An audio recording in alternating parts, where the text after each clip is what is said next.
Hello, Facebook world. Hold on. Okay, I know I look crazy. I am doing my hair while I am on here with you guys.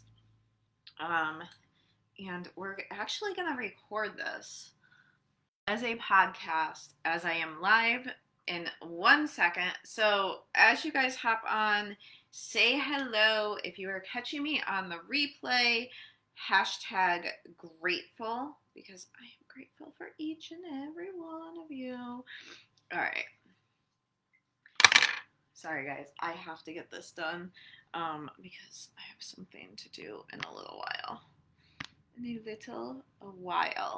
All right. And as always, as you guys hop on, if you want to share this out, even if you are on the replay, I will enter you into this week's giveaway. So, we're going to get a sip of water.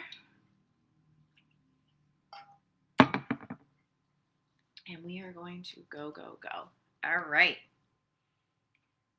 So, hello, friends. My name is Jen. I am a chronic illness warrior, aka Spoonie, with a goal in life of helping other chronic illness warriors and Spoonies financially, physically, mentally, emotionally, any way I can. So, I wanted to come on here, and I get a lot of questions about how I talk about the hard stuff on my lives, on my podcasts, on my YouTube videos, whatever the case may be. And I have to apologize because my husband decided to mow the lawn again as soon as I hit the let go live button. But it's simple. It's very, very simple. There's a lot of benefits about talking about your trauma, whether it be your health, medical trauma, whether it be childhood trauma, whether it be adulthood trauma.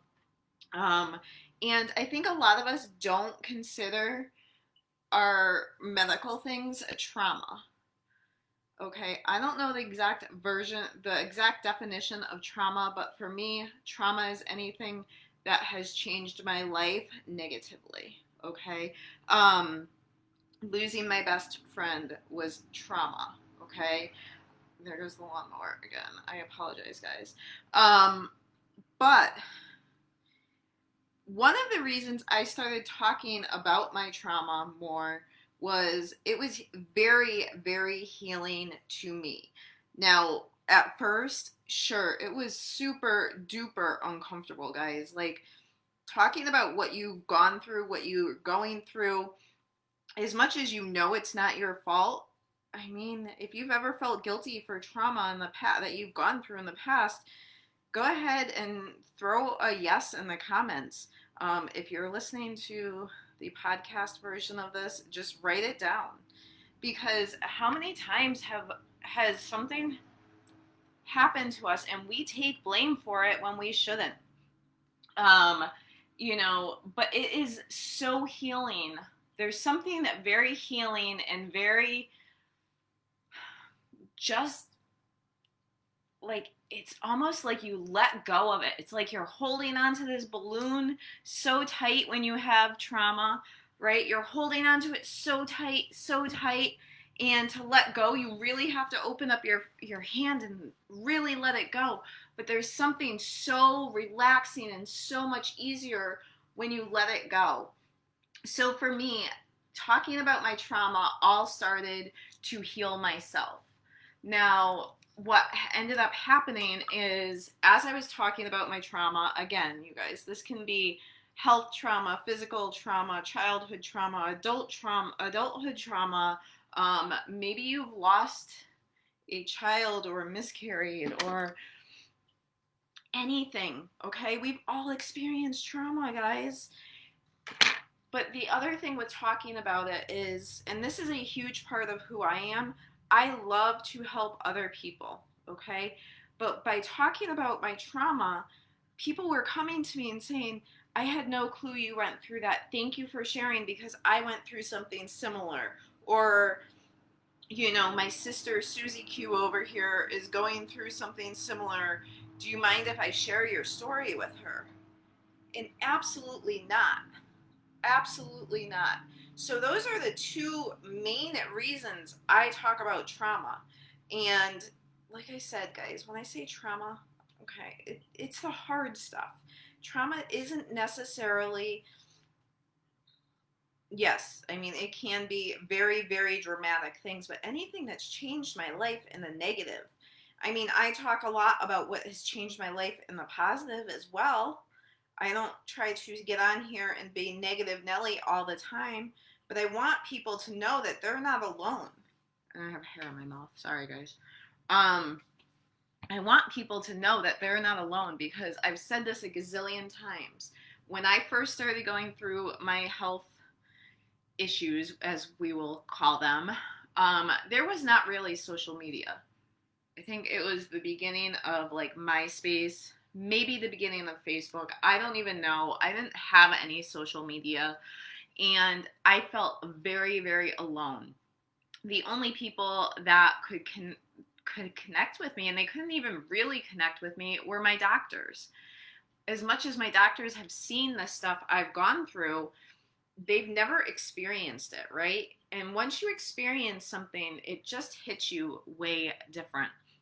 So I'm urging you guys a little bit to get out of your comfort zone. Talk about the uncomfortable stuff because it's going to help you, and you don't know who else it's going to help, okay? Now, this is a long-term investment.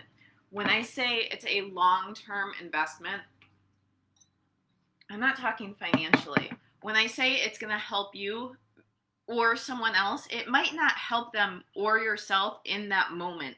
But getting it out, and maybe someone else is going to hear it in 5 years, or maybe someone heard it today, and then in 2 years from now, they're going through the same situation you are currently going through, and they're like, oh, I remember that time Jen told me the story about her fibromyalgia. I remember the time Jen told me about her financial struggles because of her health journey.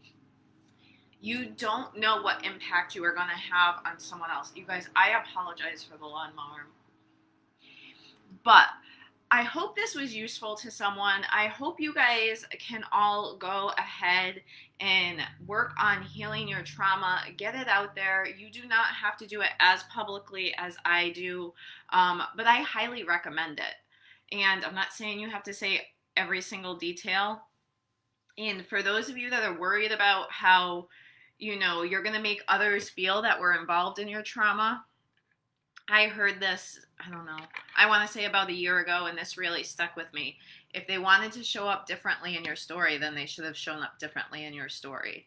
Now, that doesn't mean that you have to go put everybody on full blast, but it's very true.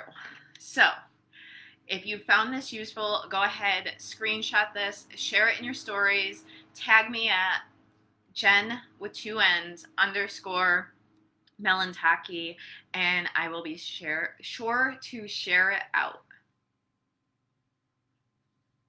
Okay, guys, so that podcast is recorded. Do you guys see how easy that is? Okay, how easy that is. And I don't know who else needed to hear this. My hair is definitely not even, but we're going on the motorcycle, so it doesn't really matter. I don't know who else needed to hear that. Let's see what these comments say. It is very hard to talk about trauma. However, and I know the lighting is horrible over here on Facebook, it's very difficult to talk about trauma. I get that 199%. However, the reward at the end of the rainbow is so much bigger. And I'm finding more and more, the more you stretch yourself, the harder a task is, the bigger the reward is, right? Now, if you vacuum your carpets, they look nice, right? And for people like me, yes, it takes a lot of energy. However, and I'm just using this, like just compare this to working through your trauma. If you just do the bare minimum and your carpets look nice, but over time that dirt builds up and up and up. Now, if you clean your carpets, like wash them or steam clean them, think about how much crap you are getting out. Makes a big difference, doesn't it? So, with that being said, I am going to hop off of here. I will upload this as a podcast either in a little bit or tomorrow. If you guys are not subscribed to my podcast, please do so. It's Chronically Jen, Jen with 2 N's. You can find me on Anchor, Spotify, and Apple Podcasts. So I hope you guys all have an amazing day, and I'll talk to you all later. Bye.